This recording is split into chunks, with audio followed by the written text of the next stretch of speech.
Me llamo Amalia Torres. Tengo 63 años. La mayoría de las mañanas me despierto antes del amanecer.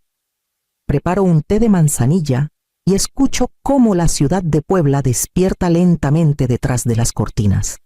Siempre he querido las rutinas, esas pequeñas cosas confiables que hacen que la vida se sienta manejable.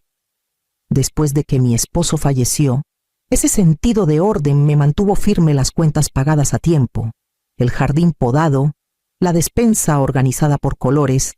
Cuando tomé un trabajo de medio tiempo manejando las cuentas en la biblioteca pública de Cholula, no fue por los pesos. Solo quería sentirme útil otra vez. Últimamente, sin embargo, mi hijo Gabriel se había mostrado distante. Vivía conmigo después de que su negocio en el mercado de artesanías se desaceleró, prometiendo que sería temporal, pero los meses se alargaron y algo en su tono cambió. Empecé a notar impaciencia donde antes había cariño. Así que, un jueves por la noche, decidí ponerlo a prueba. Tal vez fue un impulso tonto, pero necesitaba saberlo.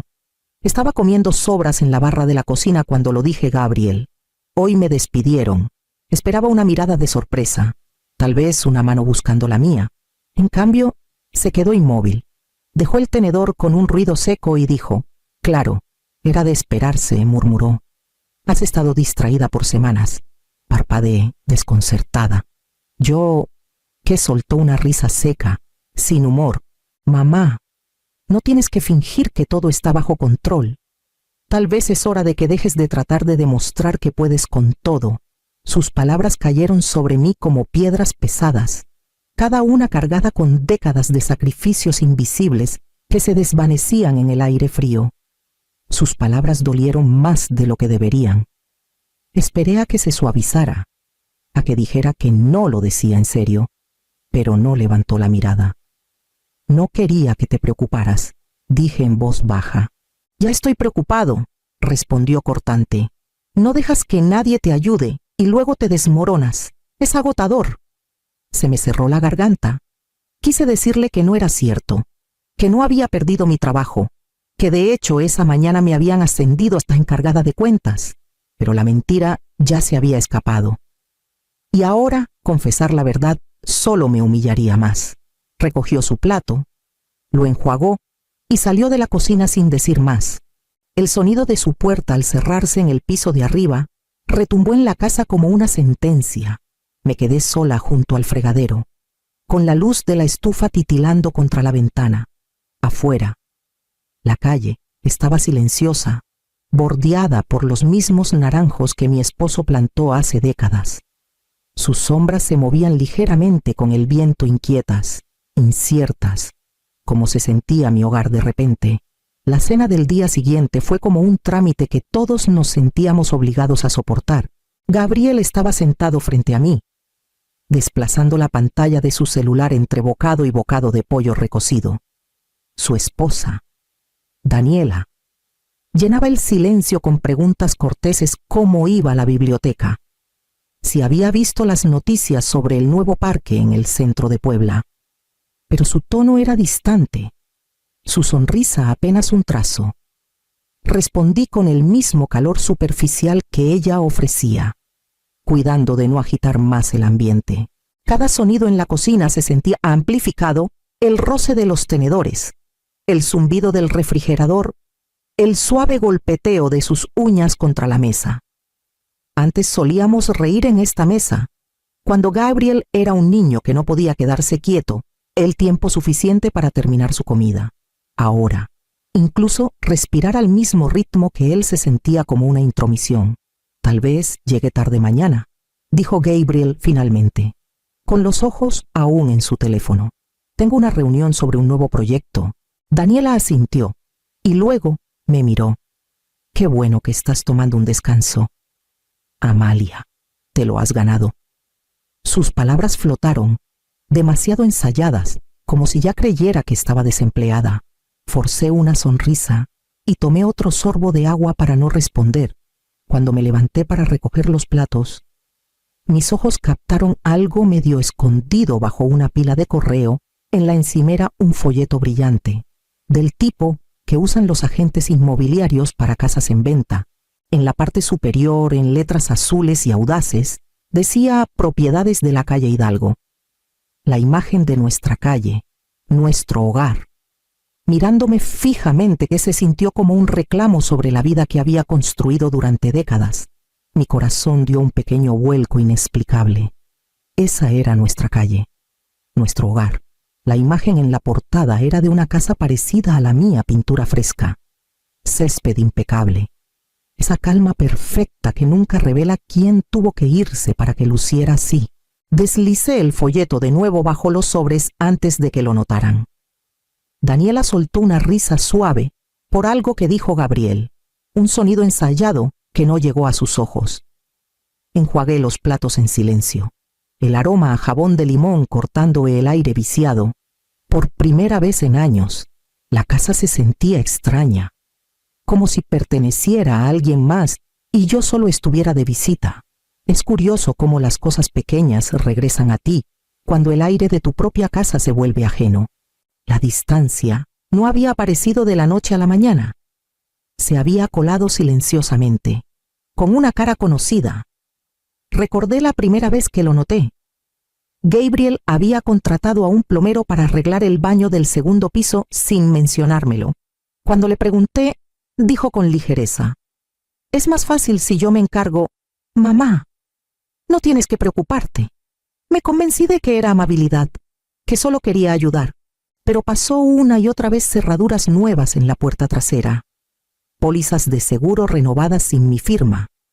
Cada vez me decía que no valía la pena pelear por eso. Luego estaba Daniela, siempre cuidadosa, siempre cortés, pero nunca cálida. Soltaba comentarios sobre cómo las casas grandes pueden sentirse solitarias o cómo las comunidades para jubilados son más seguras hoy en día. Sonreía al decirlo, pero había cálculo en sus ojos, como si estuviera midiendo cuánto resistiría antes de ceder. Esa tarde, mientras revisaba el correo, encontré un aviso de la Municipalidad de Puebla. Los impuestos de la propiedad estaban atrasados. La fecha en rojo tenía casi 3 meses. Mi nombre estaba impreso junto al de Gabriel, aunque nunca lo había añadido a la cuenta. Debajo, en otro sobre, ya abierto, había un recordatorio sobre facturas de servicios sin pagar.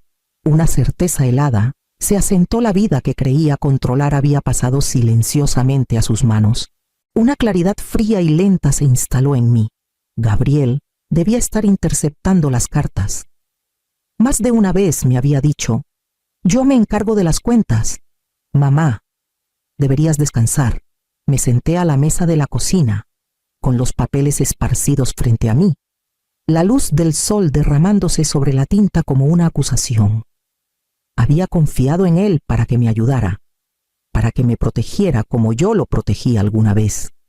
Ahora no estaba segura de quién cuidaba a quién, ni a qué costo. La casa se había vuelto inquietantemente silenciosa en las últimas semanas, como si estuviera conteniendo el aliento. Empecé a pasar más tiempo en mi cuarto, leyendo en la cama hasta tarde, solo para evitar los silencios de abajo. Esa noche, me senté con un libro abierto en el regazo, fingiendo leer mientras la lluvia golpeaba la ventana. Entonces, lo escuché la voz de Gabriel, baja y cortante. Desde el pasillo afuera de mi puerta, estaba al teléfono, caminando de un lado a otro. «Ella cree que está en la ruina», dijo. Su tono tenía esa impaciencia que usaba con contratistas o cobradores. «Pronto la haremos firmar». Mi pecho se apretó. Un momento después, la voz más suave de Daniela se coló por la rendija bajo la puerta, con una mezcla de diversión y alivio. Rió quedamente. «Lo estás manejando perfecto. Solo manténla tranquila». Me quedé helada, conteniendo la respiración para que ni el crujido del piso me delatara. Escuché el leve roce de papeles, el sonido de Gabriel abriendo el cajón de la cocina donde guardábamos los documentos de la casa. Una vez que firme, continuó: «El proceso será rápido. No va a pelear. Confía en mí». Sus palabras se deslizaron bajo mi piel como hielo. Presioné mi palma contra el marco de la cama, estabilizándome mientras la habitación parecía inclinarse. La voz que conocía desde su primera palabra ahora sonaba como la de un extraño medida, deliberada, ocultando algo que no quería entender. Sus pasos se dirigieron al comedor. Daniela murmuró algo que no alcancé a escuchar, y luego una puerta se cerró suavemente. Me quedé allí, en la penumbra, mirando el patrón del papel tapiz hasta que se desdibujó. Quise creer que había oído mal, que había una explicación inocente, un nuevo préstamo, un negocio, algo que no tenía que ver conmigo, pero en el fondo ya lo sabía. La lluvia seguía cayendo, constante y fría, y cada gota parecía repetir la misma palabra que temía decir en voz alta. La mañana llegó pálida y gris, del tipo que nunca despierta del todo en Oaxaca. Me moví en silencio, pantuflas. El clic de la tetera al apagarse. Gabriel y Daniela ya estaban abajo. Escuché el leve tintineo de los platos, el murmullo de sus voces mezclándose con la lluvia constante afuera. Casi me quedé en mi cuarto. Casi. Pero algo me hizo detenerme en lo alto de las escaleras. Sus palabras se oían más claras de lo que deberían. La voz de Daniela llegó primero, suave y práctica, como cuando creía que nadie la escuchaba. Cuando se dé cuenta de que no puede pagar los impuestos, tendrá que vender. Hubo una pausa. Luego Gabriel respondió bien. Por fin pondremos la casa en el mercado. Mi respiración se atoró. Aguda y dolorosa, me apoyé contra la pared, aferrándome al pasamanos para no perder el equilibrio. Daniela sirvió café. Podemos usar el valor de la casa para el nuevo lugar. Es el momento perfecto antes de que el mercado baje otra vez. Gabriel suspiró. Un sonido cansado que antes significaba largas horas de trabajo, pero ahora solo cálculo. No discutirá. Confía en mí. Le diré que es lo más inteligente. Mi mundo se redujo al sonido de sus voces. La cocina, la misma que pinté durante años, donde mi esposo y yo celebramos cada cumpleaños. Cada Navidad ahora parecía un escenario para extraños. Daniela rió suavemente. Tal vez deberíamos empezar a buscar esta semana. Encontré una casa en San Miguel de Allende con un patio grande. Cuando ella se vaya, por fin será nuestro espacio. Se vaya. Esa palabra golpeó más fuerte que cualquier otra. No mudada. No jubilada se vaya. Me di la vuelta, cuidando de no hacer crujir el piso. Mi esposo y yo compramos esta casa hace 36 años, cuando éramos jóvenes y demasiado optimistas para pensar en pérdidas. Cada pared, cada tabla llevaba nuestra historia. Él construyó el porche delantero con sus manos, lijando cada barandal hasta que brillara.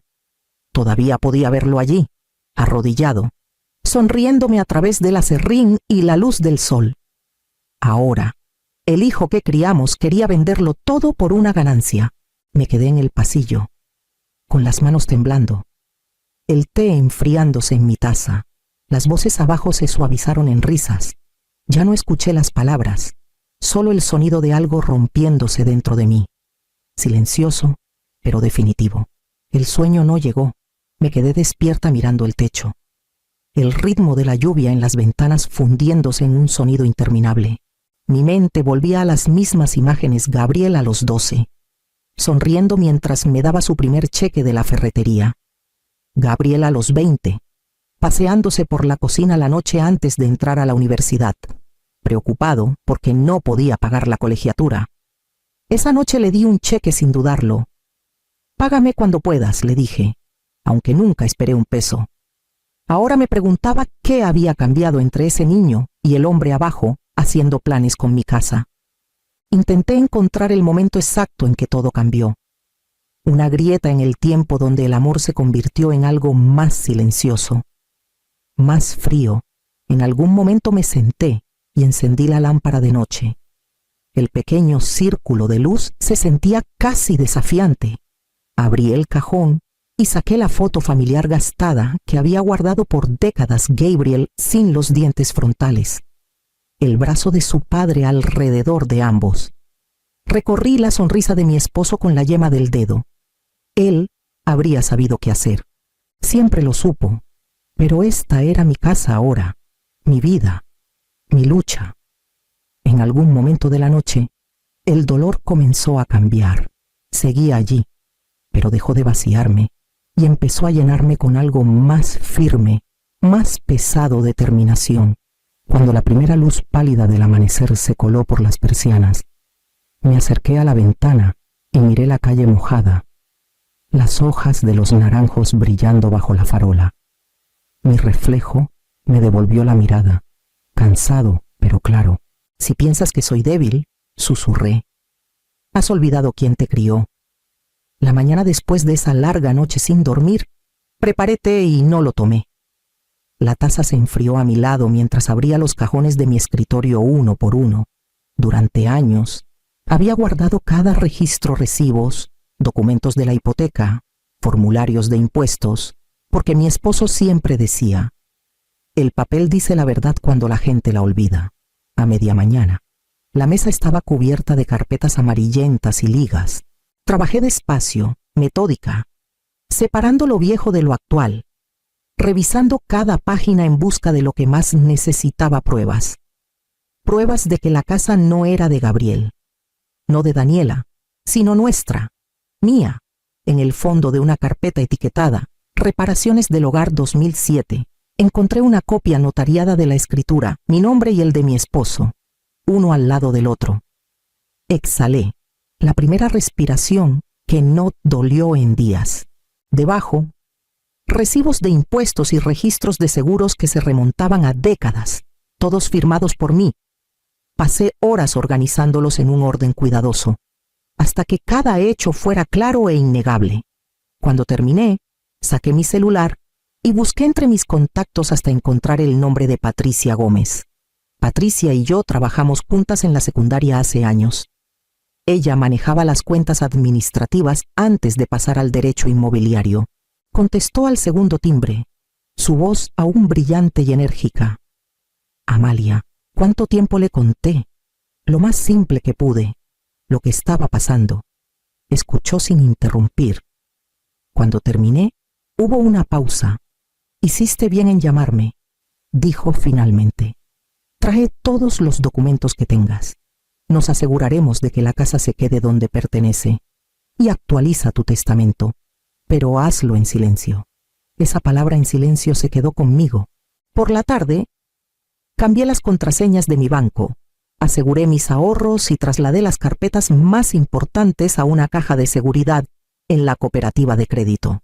El empleado no hizo preguntas, y lo agradecí. Caminando a casa bajo la llovizna, me sentí más ligera. El miedo seguía allí, pero ahora tenía forma. Algo que podía sostener y enfrentar, por primera vez en semanas. No estaba esperando a que me lastimaran, estaba preparándome para estar lista. Lo llamaron una charla familiar. El mensaje de Daniela llegó a media mañana breve. Cortés e imposible de rechazar. Cena esta noche. Deberíamos hablar de algunas cosas sobre la casa. Cuando bajé, la mesa del comedor estaba despejada. Un guisado de res hervía en el horno. El aroma llenando el aire con una especie de actuación extraña. Gabriel sirvió vino. Su tono ligero, ensayado. Has estado muy estresada últimamente, mamá. Daniela y yo pensamos que tal vez podríamos ayudarte. Tomé asiento, crucé las manos en mi regazo y esperé. Daniela deslizó una carpeta sobre la mesa, su sonrisa tensa. Hablamos con un asesor financiero, dijo. Los impuestos de la propiedad son demasiado altos para que los manejes sola. Si dejas que Gabriel se encargue, podemos refinanciar el préstamo, consolidar los pagos, será más fácil. Su voz se suavizó en la palabra fácil, como si me ofreciera clemencia en lugar de engaño. Gabriel asintió rápido. Solo necesitamos tu firma. Es solo un trámite. Seguirás viviendo aquí. Por supuesto.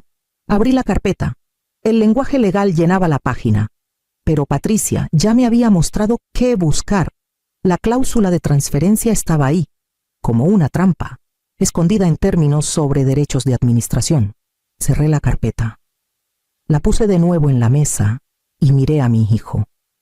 Sus ojos parpadearon, buscando en mi rostro la vacilación habitual. La madre que dudaría, sonreiría y perdonaría. Aprecio el esfuerzo, dije en voz baja, pero la casa no es tuya para administrar, y no soy tu carga para llevar. Por un momento nadie habló. El reloj en la pared marcaba los segundos suavemente. Un sonido tan constante que parecía el latido de la casa misma. Daniela parpadeó. No, no entiendo. Lo harás, respondí. Hablé con mi abogada. Todo está resuelto. La mandíbula de Gabriel se tensó. ¿Hiciste qué? ¿Los documentos de propiedad están actualizados? Dije. Los impuestos están pagados. Las cerraduras se cambiarán por la mañana. Empujó su silla hacia atrás, la ira brillando en sus ojos, pero me levanté primero. Mi voz se mantuvo tranquila. La cena huele delicioso. Comeré después. Mientras subía las escaleras, la casa se sentía sólida de nuevo bajo mis pies. Cada paso un recordatorio de a quién seguía perteneciendo. Las repercusiones llegaron silenciosamente, como un cambio lento de estación. En unas semanas, Daniela empacó sus cosas y se fue, dejando solo unas cajas en el garaje y un silencio que se sentía casi misericordioso. Gabriel intentó mantener su negocio a flote, pero las noticias corren rápido en barrios como el nuestro. Los contratistas dejaron de llamar. Los clientes desaparecieron. No celebré nada de eso. Simplemente seguí con mis días, constante y deliberada. Patricia manejó los papeles de la venta, y cuando la casa finalmente cambió de manos, me paré en el porche por última vez, viendo a los de la mudanza llevarse lo último de mis cosas. Los naranjos susurraban con la brisa, sus hojas rozando el tejado como una despedida. Saldé cada deuda, até cada cabo suelto y me mudé a un pequeño departamento con vista al río Lerma, cerca del puente de San Juan del Río. La primera noche allí, dejé las ventanas abiertas. El sonido del agua llenó la habitación constante. Vivo, sin juzgar, por primera vez en años, me sentí libre de cargas. No había nadie a quien explicarme, nadie esperando que fallara, solo el río, el silencio y la suave certeza de que la libertad no siempre llega con alegría. A veces viene envuelta en pérdida, y aún así se siente como paz. La primavera llegó temprano ese año, la lluvia se dio, y los árboles de cerezo a lo largo del río florecieron pálidos y delicados, como una disculpa silenciosa del mundo mismo. Me había acostumbrado a mi pequeño departamento el murmullo de la calle abajo, la luz filtrándose por cortinas de encaje, el ritmo de vivir sola. La mayoría de los días trabajaba en la biblioteca. Llegaba a casa, cocinaba algo sencillo y leía hasta el atardecer. La vida se había vuelto manejable otra vez, simple, pacífica. Un sábado, alguien tocó la puerta. Cuando la abrí, Gabriel estaba allí. Se veía mayor, cargado con el tipo de cansancio que no viene de los años, sino de la culpa. No pensé que me recibirías, dijo suavemente. ¿No estaba segura de hacerlo? Respondí. Entró, echando un vistazo al pequeño comedor. Sus ojos se detuvieron en la foto enmarcada de su padre y yo junto a la estantería. Por un largo momento, ninguno habló. Luego, su voz rompió el silencio. Nunca quise tu dinero, mamá. No, dije en voz baja. Querías mi silencio. Bajó la cabeza. Lo siento. No quedaba nada que discutir, nada que defender. Extendí la mano. Toqué la suya brevemente. Lo sé. Cuando se fue, el sol ya se había puesto. Me paré junto a la ventana, viendo el río capturar los últimos hilos de luz. Luego caminé al porche y encendí la pequeña lámpara que traje de la casa vieja, la que solía brillar en las largas noches de espera. Su brillo se extendió suavemente por el cristal. Susurré al aire tranquilo. Esta luz ya no es para esperar, es para la paz, y por primera vez lo creí. Me llamo Leonor Sánchez. Tengo 62 años. La mayoría de los días paso por la vida sin hacer ruido, riego el jardín, leo junto a la ventana, horneo las mismas recetas que antes preparaba para mi esposo y mi hija. Me gustan las cosas sencillas que cumplen como deben el té que humea, el pan que sube. las flores que brotan cuando el clima lo promete. Esa tarde decidí sorprender a mi hija. Isabel llevaba apenas 6 meses casada, y aunque su nueva vida parecía llena de cenas elegantes, planes de viaje, amigos del despacho de su esposo, yo quería llevarle algo hecho en casa, algo que le recordara de dónde venía. Así que preparé su pastel de limón favorito, con ralladura en el betún, ligero y ácido.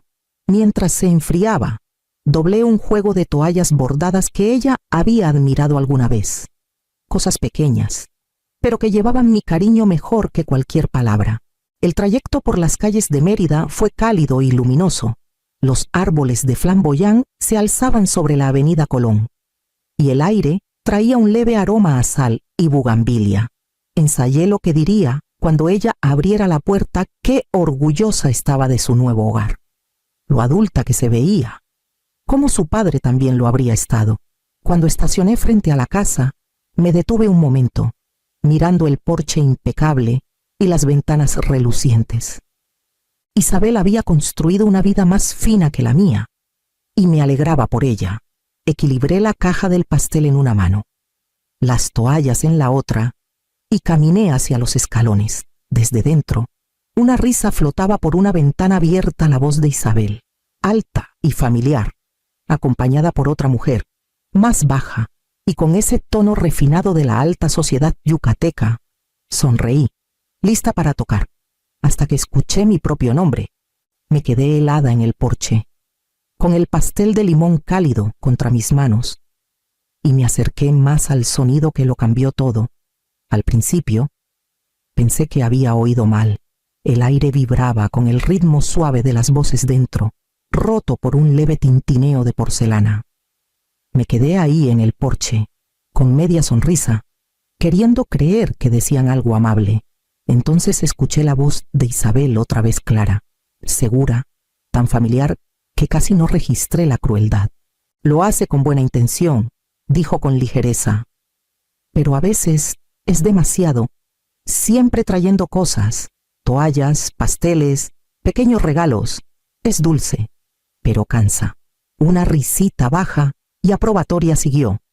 No la reconocí de inmediato, pero luego la voz se agudizó con esa elegancia premeditada que había oído antes Patricia Morales. Su suegra, querida, algunas madres no saben cuándo soltar, dijo Patricia, con un tono suave como cristal. Es señal de inseguridad, en verdad. Puedes estar agradecida y aún así poner límites.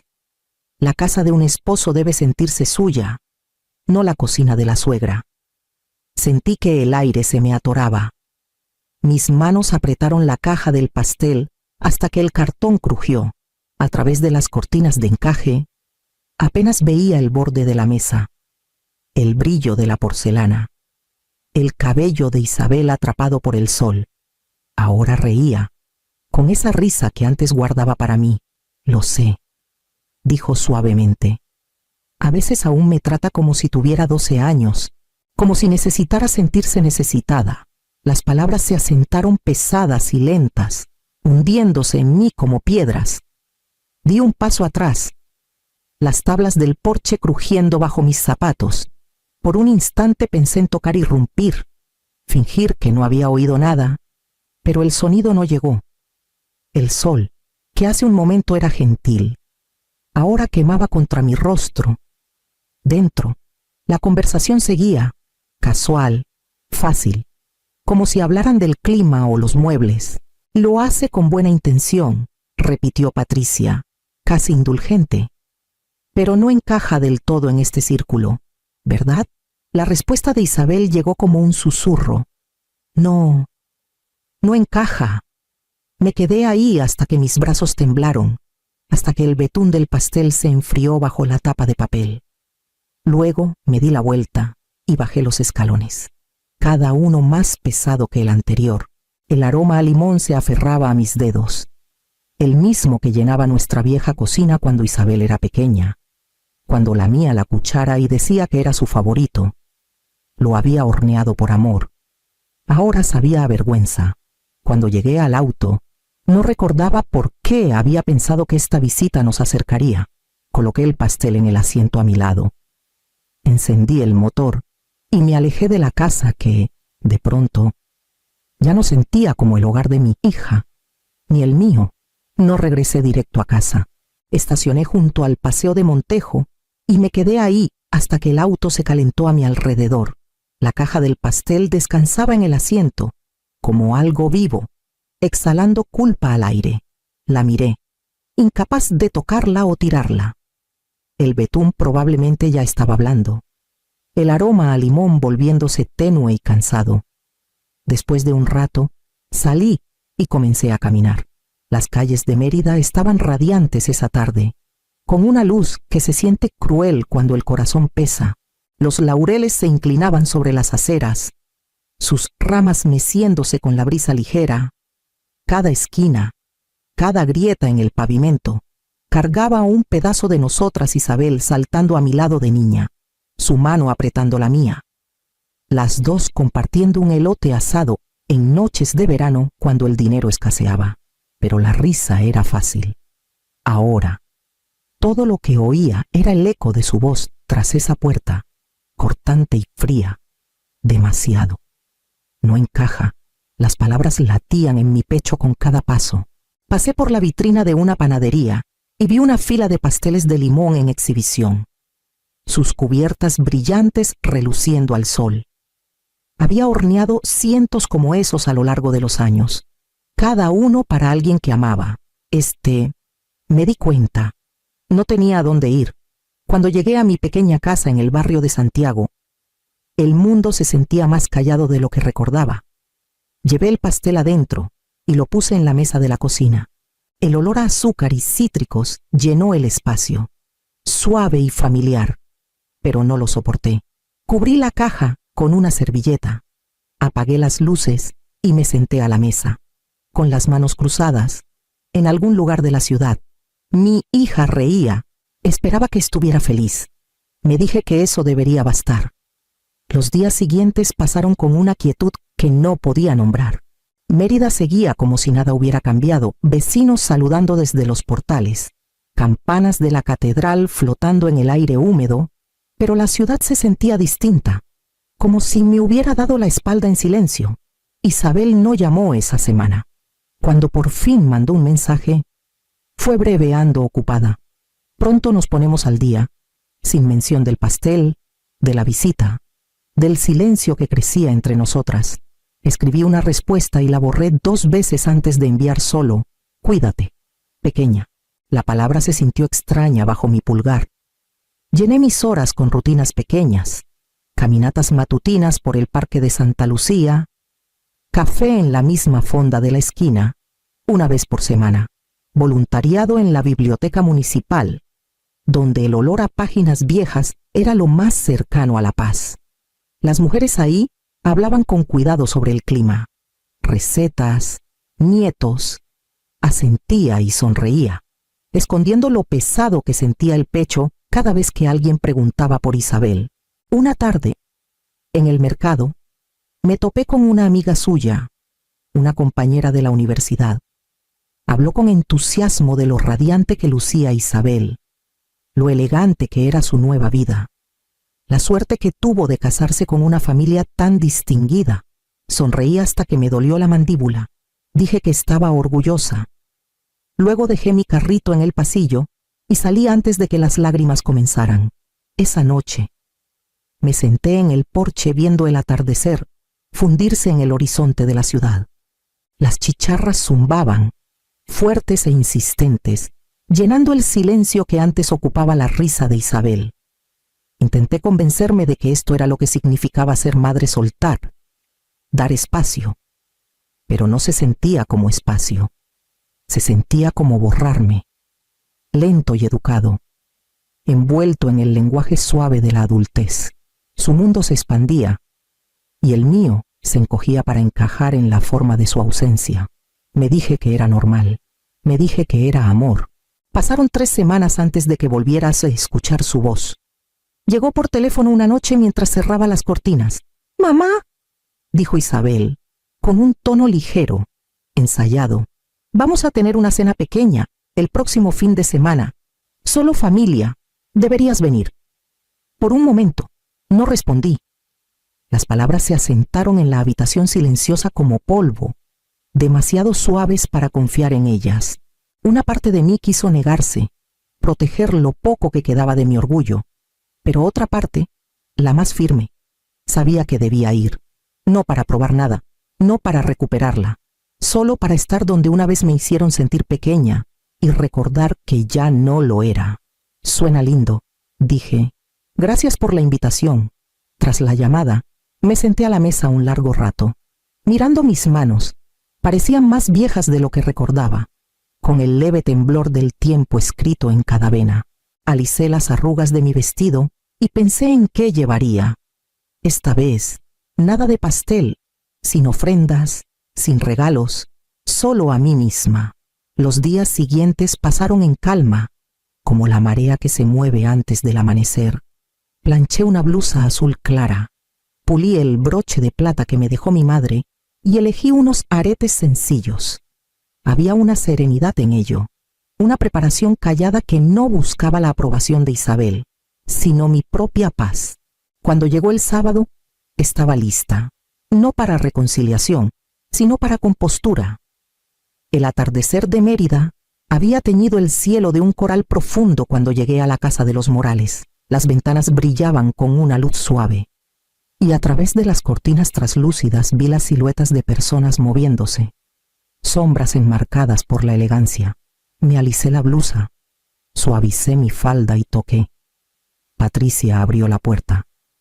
Su perfume una nube de azucenas con algo punzante debajo. «Leonor», dijo cálidamente. «Demasiado cálida. Qué alegría que nos acompañes». Estábamos por sentarnos. Isabel apareció detrás, un poco sonrojada. «Mamá», dijo rápido, besándome la mejilla. «Pasa». El comedor relucía madera pulida, copas de cristal, servilletas de lino dobladas como cisnes. Patricia señaló el asiento a su lado. «Siéntate aquí, querida. Nos honra. Su esposo, Rafael». Asintió cortés y siguió cortando el asado. La conversación comenzó ligera el clima. Eventos en la ciudad. El nuevo voluntariado de Isabel. Patricia elogió a su nuera con una sonrisa aprobatoria. «Realmente se ha adaptado maravillosamente a nuestro círculo», dijo, con un tono dulce como jarabe. «Tan elegante, tan grácil. Debes estar orgullosa de lo rápido que se ha ajustado a esta vida». Sonreí, firme. Siempre he estado orgullosa de Isabel. Tiene gracia desde pequeña. No vino de un círculo. Siguió una pausa, leve pero sentida. El tenedor de Isabel chocó contra su plato. Los labios de Patricia se curvaron más. «Por supuesto», dijo. «Algunas cualidades son profundas, otras, bueno, se aprenden». Su intención quedó en el aire, tácita pero clara. Tomé mi vaso de agua, mi mano perfectamente quieta. «Aprender está bien», dije suavemente. «Yo también sigo aprendiendo». El silencio que siguió no fue hostil, solo frágil. Sentía a Isabel moviéndose a mi lado, su incomodidad como estática. La cena siguió así, palabras medidas, sonrisas que no llegaban a los ojos. Patricia habló de exposiciones de arte, su club de bridge, planes para un almuerzo benéfico. Cada tema se deslizaba delicadamente a mi alrededor, como si fuera una invitada en la mesa de mi propia hija. Cuando llegó el postre, un pay de limón de todas las cosas, casi me reí. El aroma trajo de vuelta todo lo que había enterrado el porche, las voces escuchadas, el dolor de la exclusión, pero no me inmuté. Patricia cortó su rebanada y dijo: «Casi amable, debes extrañar los días cuando Isabel era tu pequeña». La miré. «Calma, no los extraño», dije. «Los atesoro. Es diferente. Por primera vez esa noche». Patricia pareció insegura. Isabel me miró, sus ojos brillando con algo que no era vergüenza esta vez, sino reconocimiento. El resto de la comida pasó en silencio, y cuando me levanté para irme, mi silla no raspó contra el suelo. Salí con paso firme, dejando atrás la dulzura que ya no me tentaba. La semana siguiente, Isabel llamó y preguntó si podía pasar una tarde. Su voz era cuidadosa, un poco más frágil de lo usual. Acepté. Aunque algo en mí ya sabía que este encuentro no sería sobre cenas ni charlas triviales. Cuando llegué, la casa estaba silenciosa. La luz del sol caía en franjas largas sobre el piso de madera. Isabel estaba junto a la mesa de la cocina, con una taza de té esperándome. Mamá, dijo, forzando una sonrisa, quería agradecerte por venir a la cena. Patricia pensó que salió muy bien, asentí, dejando mi bolso con suavidad.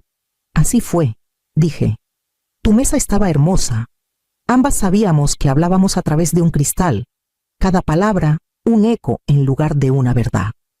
Isabel se giró para ajustar algo en la mesa que no necesitaba arreglo. Sus hombros se tensaron, y por un momento vi a la niña que solía jalar mi manga antes de decir una mentira. Isabel, dije suavemente. Ella se detuvo. Hay algo que necesito decirte. Sus manos se quedaron quietas. No me miró. Solo fijó la vista en la ventana. ¿Qué es? Respiré hondo. El día que traje el pastel de limón, estuve en tu porche antes de que abrieras la puerta. Sus ojos se volvieron hacia mí, cautelosos. Oh, escuché a ti y a Patricia hablar, dije, mi voz calma, firme. Oí lo que dijiste de mí, que era demasiado, que no encajaba. El color se desvaneció de su rostro. Abrió la boca, la cerró de nuevo. Por un largo momento, solo se oyó el leve tic-tac del reloj sobre la chimenea. Mamá, yo, comenzó, pero levanté la mano. No estoy enojada, dije. Ya no. Solo necesito que sepas que escuché, porque fingir que no lo hice nos haría más pequeñas a las dos. Las lágrimas llenaron sus ojos, súbitas y frágiles. No fue como sonó. Patricia, ella tuerce las cosas. Quería que me aceptara. No pensé. No tenías que pensar, dije quedamente. Solo tenías que recordar quién te criaste para ser. Su aliento se entrecortó, y por un momento, ninguna habló. Podría haberla abrazado, como cuando era niña, pero algo dentro de mí sabía que ese gesto pertenecía a otro tiempo. Lo siento, susurró. Lo sé, dije, pero no vine por un... Lo siento. Ella levantó la vista, confundida. Logré una leve sonrisa. Vine a decirte que te amo, Isabel, y que ya no me quedaré parada frente a puertas cerradas. Terminé mi té, puse la taza en el fregadero y tomé mi bolso. Isabel se quedó inmóvil junto a la mesa, con lágrimas surcando sus mejillas. Besé su frente ligeramente antes de caminar hacia la puerta. El aire afuera olía a lluvia. No me apuré. Cada paso por el porche se sentía más ligero que el anterior. Por primera vez en meses, no estaba esperando una invitación. El otoño llegó suavemente ese año. El aire en Mérida se suavizó. El calor rompiéndose en mañanas frescas con aroma a sal y pino. Empecé a pasar más tiempo en la biblioteca, acomodando libros y leyendo a los niños que se reunían en la esquina para la hora del cuento. Sus risas llenaban el espacio como antes lo hacía la de Isabel ligera, sin filtros, libre de cálculos. Los días encontraron un ritmo que no sabía que extrañaba. Despertaba temprano, hacía té, caminaba por el paseo de Montejo y regresaba a un silencio que ya no dolía. La casa, que alguna vez resonó con ausencia, empezó a sentirse llena otra vez de libros, pequeños proyectos y el zumbido de la radio como compañía. Dejé de revisar tanto mi teléfono. A veces, mientras doblaba ropa o regaba las plantas, mis pensamientos vagaban hacia Isabel, no con enojo, ni siquiera con tristeza, sino con una distancia serena y comprensiva. Me preguntaba si ella pensaba en mí, si la casa aún olía a limón del último pastel que horneé, pero preguntármelo ya no dolía, era solo parte del silencio. Una tarde, justo antes de cerrar la biblioteca, mi teléfono vibró. Un mensaje iluminó la pantalla. Perdón, mamá. Tenías razón sobre las personas. Lo miré un largo rato, las palabras temblando levemente en la luz azul pálida. Había 100 cosas que podría haber dicho consuelo. Absolución, preguntas, En cambio, puse el teléfono boca abajo en el escritorio y volví a acomodar libros. La paz que había encontrado no necesitaba respuestas. Vivía en los espacios entre ellas. Era finales de enero cuando Isabel vino a verme. No la esperaba. La luz de la tarde era suave y gris, de esas que hacen que todo se sienta más callado. Cuando abrí la puerta, ella estaba ahí, sin nada en las manos, sin regalos, sin excusas, solo sus manos apretadas con fuerza. «Hola, mamá», dijo. Su voz temblaba un poco. «¿Puedo pasar?». Me hice a un lado, y ella caminó por el pasillo que aún olía ligeramente a lavanda y madera vieja. Parecía más pequeña. La confianza que una vez envidié, reducida a algo más humano. Nos sentamos a la mesa de la cocina, la misma donde hacía sus tareas, con los codos apenas llegando al borde. Por un largo rato, ninguna habló.